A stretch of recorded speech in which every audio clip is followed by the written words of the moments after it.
Let's get right to the floor show and Siebert Financial CIO Malek. Mark, this is a really jittery market.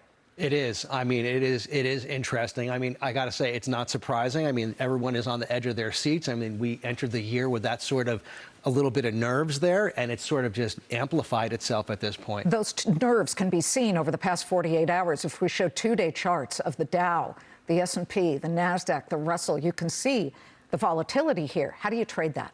Yeah, well, look, there is a lot of bathwater out there, but there's also a lot of babies out there. So, you know, look, it's very stressful. It's very, very hard for especially retail investors looking at the markets, getting nervous, probably feeling the pressure to sell. The fear that we always have is that they sell the good stuff. But it becomes a real opportunity for the rest of us who are looking to get into some of these great names that have literally just been beaten down just by their association with, let's say, the software subsector, or with AI, which basically is affecting everything now. So you can make a case to sell just about anything if that's the side of the trade you want to be on. The retail investor isn't the only one nervous. Yesterday at his investor meeting, Jamie Dimon of JP Morgan said, watch out, I see people doing dumb things.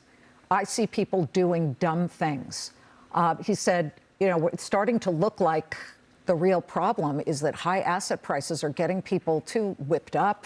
If we put up the banners that I had said, you know, I see a couple of people doing dumb things. You feel stupid when everyone's coining money and everybody's great. And then I think about all the factors taking place. I say, take a deep breath and watch out. He also said that he was very concerned about the high asset prices. And he said, I have anxiety. So it's not just the retailers. Yeah, I mean, look, Jamie Dimon is notorious for those comments. I'd like to know, where he's finding this information, where he's seeing people do stupid things. Well, he kind of hinted that it was in financials, and maybe it was the Blue Owl situation, the private credit company that froze investors' ability to take money out. And you look at the year-to-date pictures of the big financials, maybe he was hinting that some of them are taking too many risks, and you can see Wells Fargo, Citi, Morgan Stanley, JP Morgan, Bank of America, they're all in the red year-to-date. Yeah, well, we've watched this stuff play out over the last, let's say, 6 to 12 months. I mean, he came out with his notorious cockroaches comments last year. But we've been watching that stuff very closely as well. I mean, look, there's a lot of hot money out there looking for great opportunities. And a lot of them did invest in a lot of these assets, when they were at their peak prices. And it's clear that there's going to be, compression of their margins at some point.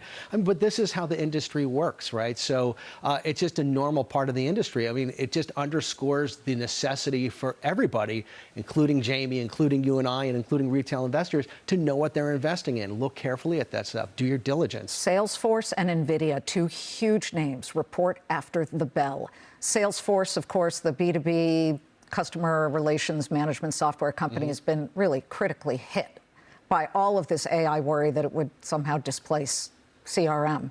On top of that, NVIDIA. Everybody is hinging so much of the AI bet on NVIDIA. By the way, we're going to have the CEO of NVIDIA, Jensen Huang, on Thursday here on the Claman Countdown. We'll be finding out what goes on there. What are you expecting? Well, look, we expect the numbers to continue to look good for NVIDIA, right? They're clear that the demand is just off the charts, right? And we don't see any let up of any of that. They've been doing everything right in terms of management, making sure that they're there for every beat.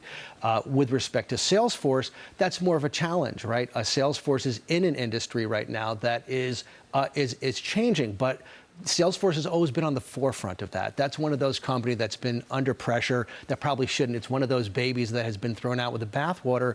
But in their case, it's all about the messaging and making investors understand that they're on top of things. So it'll be a really, really interesting read there. We'll see how the market reacts. Right now, it's a buying opportunity, but maybe the market doesn't see it that way. We'll have to pay attention and see how that goes. Always in retrospect, when you turn around and look back several months out, you say, I should have bought there. It'll be interesting to see.